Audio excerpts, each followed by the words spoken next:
I came out here expecting to be doing you know, what I do for work, to be an RMT and help heal bodies, you know.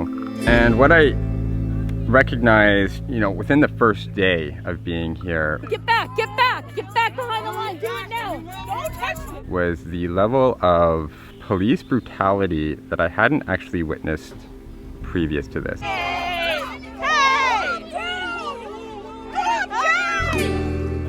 I was shocked, but also in a way not shocked. I almost expected it in a way. I was like, I know these people are going to be violent because they have a history of that, but it's crazy when it happens to you. One word: violent. They took zero concern with my safety or comfort. My trust of the system was already low, but after I saw how they treated me different just because I'm brown and queer, I just, like, you can't unsee that. They're taking shortcuts in order to speed up the process of these extractions because they want these loggers to get here to cut down the trees. And they don't want people to see what they're doing in order to do that.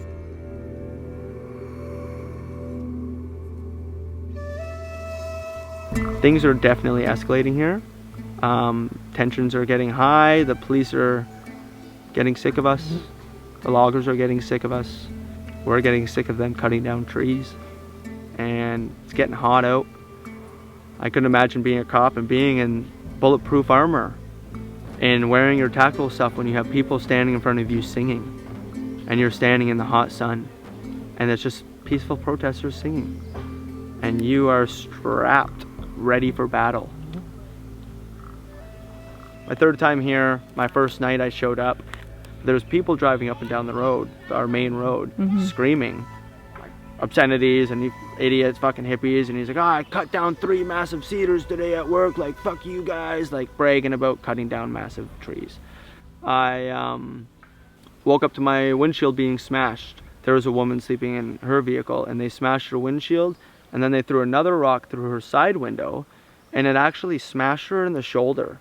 And she had the rock. It was a rock about this big. And they ran off laughing. She said she jumped out of her car and started screaming like what the fuck, and she could hear them run off laughing. 2 days ago now, we went to an early morning run to Teal Jones shipyard. We showed up there and we were there to stop the logging equipment from leaving the yard for that day for as long as we could. There was a grader that we blocked the one road with a vehicle, and the grader drove up at me and another person here quite quickly, and we stepped it up to him and put our hands up, and he came in hot, and we took about 2 steps back and he slammed on his brakes and stopped probably about a foot away from us. If we didn't take those steps back, we would have been hit. I mean, we took 2 steps, like he was braking, but he definitely didn't brake in time to stop from hitting us.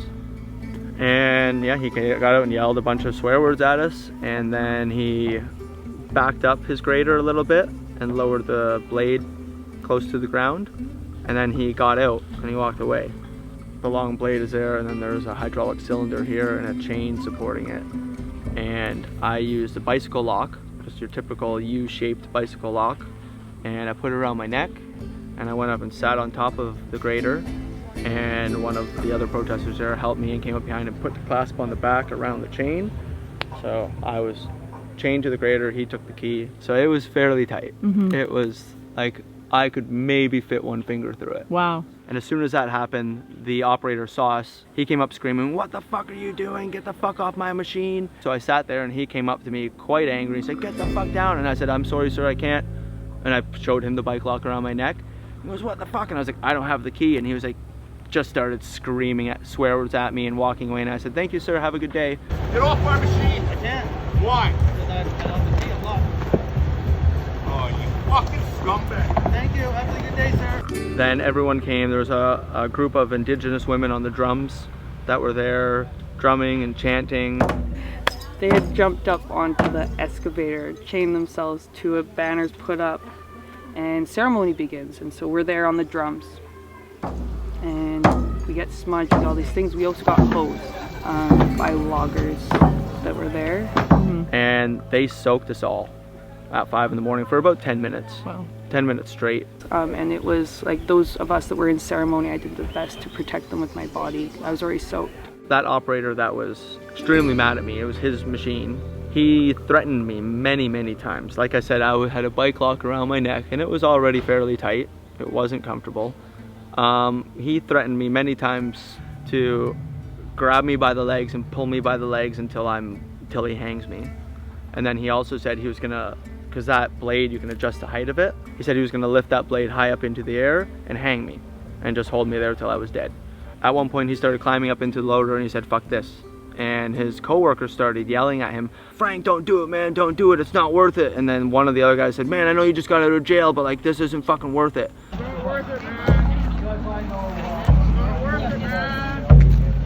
And he climbed up into the loader and I screamed out, I said, "If this loader turns on, I want people," because he also told me he was gonna drive around with me on the front of it.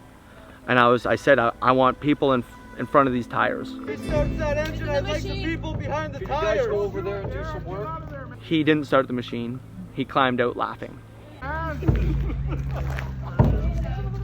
Meanwhile, more and more loggers are starting to show up, and some of them have tried to like push the front line with their cars. They've like threatened the banner holders with their vehicles. Wow.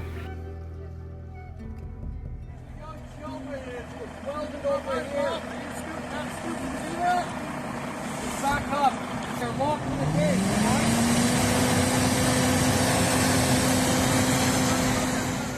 They start all gathering on the side of the road and they start cracking their beers and they start shouting, like they're shouting profanities. There was a lot of insinuations for rape. So the police showed up 2 hours after I locked in, roughly, maybe 2.5, I can't remember. And then the cops came up to me and I immediately was like, "Excuse me, officers, I would like to press charges on this man for uttering death threats to me. He's threatened my life at least a dozen times in the last 2 hours, saying he's gonna hang me from this machine, saying he's gonna pull on my legs until I'm dead, or drive around with me on the front." And I was like, I would like to press charges on him right there. And you could see him, he was right there. And they said, "You'll have to do that later. You'll have to file a report at another time." And I was like, "But officer, he's right there. And we have video proof right here of him uttering death threats to me." And they said, "Sorry, sir, we're a little busy right now. We can't deal with this." That same operator, even after I put in all the complaints, he was allowed to go behind the controls and the bucket had to be lowered a little bit so that there would be slack in that chain so they could undo the chain and safely, without any pressure or weight being on it, remove it and free me from my thing. And when I voiced my concerns, they laughed and said, "Don't worry, I know him, I trust him, it's fine." He got in the machine, he started it up, he lowered me down, he shut the machine off and he got out. Could have went differently, obviously I'm glad it didn't, but.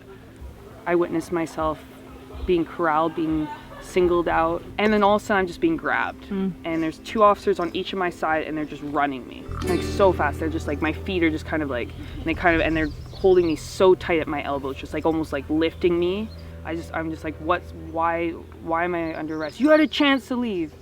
I didn't have a chance to leave. You corralled me. Like, you told me to get back. You had a chance to leave. You had a chance to leave. And like, they just keep pulling me. I said, "This is insane. Like, I did nothing wrong. I was where you told me to be. Like, where was I supposed to go? You wouldn't let me cross the road." And so they get me to the vehicle and I just didn't understand. We're outside the injunction zone. I was peacefully protesting and they're trying to read me my rights. I said, "This is insane. This is insane and you both know it. This is insane." And then they kind of got this look in their eyes, and next thing I know, they're opening up the door, they're carrying me again, and they're taking me over to the larger block. So I get thrown in there. Once again, I'm soaked, but now I'm handcuffed, and this one was really tight. It was like cutting into my wrist. I just want to be there to hold space for everyone to be safe, and isn't that what this is all about? We all deserve to be safe, and the violence that led us here can't be anymore. Ukla Sage. My name is Sage. I'm Nuchalnuth and I am Heltzik. My family comes from Ucluelet, Intofino, and Bella Bella. My great uncle Earl Mundy went to residential school with Bill Jones. Papi and I were sleeping in our tent at the entrance when we were woken up quite abruptly at 2 a.m. I asked them what their purpose of being here was. They wouldn't answer me. They have no names or badge numbers at all. So it was around 4 in the morning and I woke up because I heard my friend Arrowhead kind of whispering. I was like, I heard my tarp kind of rustling, and I heard her go, cops, cops, cops. And I see their boots kind of like around me, and then I hear the horn, and I was like, oh damn, okay, like dig, dig, dig, look for your spot, because we cover it with dirt so that if they were to pass by in the daytime, it wouldn't be so visible. So once I'd found it, I went to go put my hand in, and one of the officers, and this wasn't the typical arresting officers, this is a different tactical squad, and they're dressed in all green. They don't even have badge number. They have super high-tech equipment. One of their officers grabbed me. They tried to grab my jacket, I'm assuming, but they grabbed me by my necklaces and pulled me about 6 feet back and choked me, and I screamed. I was like, what the fuck are you doing? You're choking me. They told you 6 feet? Like, it was probably from where I was on my dragon, and I was on my hands and my knees, and they pulled me back to the point where I was no longer on my hands and knees. I was like leaning back until I was like on my butt and my back. Afterward, I talked with Arrowhead, my friend, and she said that in my scream, when I'd yelled, she could hear the strain of when they grabbed me and choked me. And they had also moved down the camp at the time and kicked the leg of an Indigenous youth that was with us, Raccoon. We got woken up, they pulled the tarp off of us, and an officer started kicking rocks into the hole right directly next to my face. I asked him what his purpose of being here, and he said to ensure your safety, as he's kicking rocks next to my face. They wouldn't allow us to have our police liaison or speak to our police liaison. We said one stays. Legal observer or police liaison. Yeah, one why, stays. why is that? One stays, that's the rule. They would only allow one legal observer or one media person at a police line about 30 feet away from us. We will manage that you will be somewhat close enough to see what you need to see. Somewhat close enough to see what you need to see. Somewhat close enough. So there is. So where's the line? I don't see it. Can you point it out? Around the corner. Behind that yellow tape. One of our legal observers had used my phone to record on, and it was really poor. You couldn't really see us. They kept throwing tarps over us for our safety from the debris. My arm was like vibrating when they were using the jackhammer and they were digging out. And at one point, an officer, while I was covered under a tarp, kneeled on my back and pulled on my arm. You can still see his handprint. And today is Monday, and this happened on Thursday. Quite forcefully, I screamed, obviously in pain. He said he was just trying to see if I was actually locked into my hard block. So a tripod is a hard block where we rig up 3 trees together in a pyramid shape, and you climb up it and sit up in the top. A sleeping dragon is a hard block that's locked into the road. It's a hole dug where someone can put their arm through a tube, usually PVC pipe, and lock in with a carabiner to the bottom so they're secured into the road. And the setup was each tripod was above a sleeping dragon. So we had a support team of about 4, maybe 5 other people, but all of them but one got removed at time of extraction, and she was not permitted to film anything. So we have 4 people that are currently blockaded up at 2,000. We have 2 in a tripod, 2 in a dragon, and we have about 24, like 24 police cars that are here right now to extract the 4 people. So right now we've been pushed down behind 2 police lines that go all the way down the road, past 24 different vehicles. So essentially making it impossible for us to have any line of sight. So I was in the tripod for 6 hours. There was about 20 to 30 police officers, and then one of them proceeded to climb up one of the legs of the tripod to get to me. He slipped a thin seatbelt sized strap, flat strap, across my rib cage right below the breast line. And then it was hooked up behind me to the structure at the top. And as soon as I was free hanging from my rib cage, all my weight, because it was a noose cinched tight around my ribs, constricting all of this area to the point where I couldn't breathe. Wow, so you were suspended in the air from behind? I was suspended in the air compressed from behind, and my rib cage was compressed. I was screeching, like making the most craziest noises I've never heard myself make in pain, and kicking and just trying to get to the ground.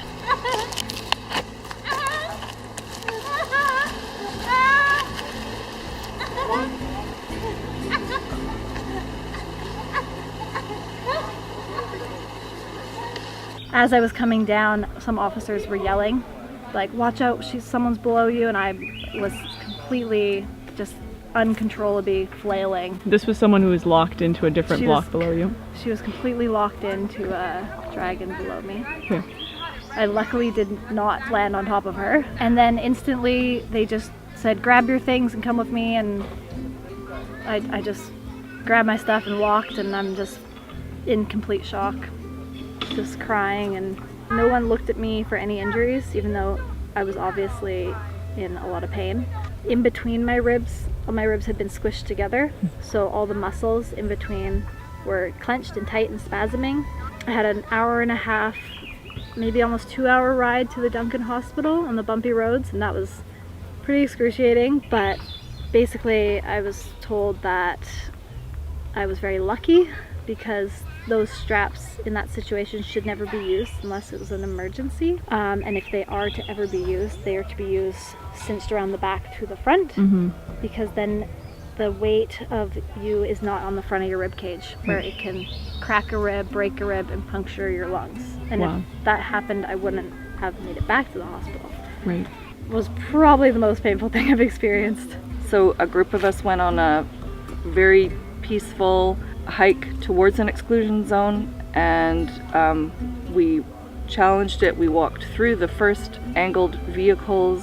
After about 2.5 hours, the police began making arrests. So I simply very peacefully sat to the ground, and the police sergeant came without warning behind me and attempted to lift me up. As it turns out, I have a very compromised left shoulder with a pre-existing condition of having many dislocated shoulders and rotator cuff surgery. So my shoulder is just pinned in, and he very abruptly just tried to yank me to my feet, which almost dislocated it, and I screamed out in pain. He set me down on the ground and started challenging me that I was making up the pain. And how many police, if you had to guess, were present? I would estimate about 20. So there would probably have been more than enough officers to come and carry you properly with multiple officers. Right. Yeah. And were you one of the people that was arrested? Yes. Can you describe a little bit of how you were treated, how you were removed? Not very gently. And the inside of the police wagon, can you describe what that kind of looks like? It is not designed for comfort. It is hard, and this time I am extremely glad that this time in police custody I wasn't alone. I wouldn't have gotten in that blockade if I thought that there was going to be danger to, you know, my brain. Like I'm only 24, I have a lot of life left to live, and my brain is my #1 asset. When it came time to take down the tripod, they literally just sawed the legs down and had it collapse, free fall under the weight of itself and gravity, and so we crashed on the ground. I had no protection, there was not a mat on the ground to land on. I landed directly on my head on a rock, and I almost got knocked out. I've had concussions before, so my road to recovery has been tumultuous. I could barely read and write for the first 2 weeks. So you said they cut the legs? It's a tripod, and they cut the legs down, and it fell over because it was lopsided now. Right. The whole time we're saying, like, this is going to make it fall, this is not safe. Yeah.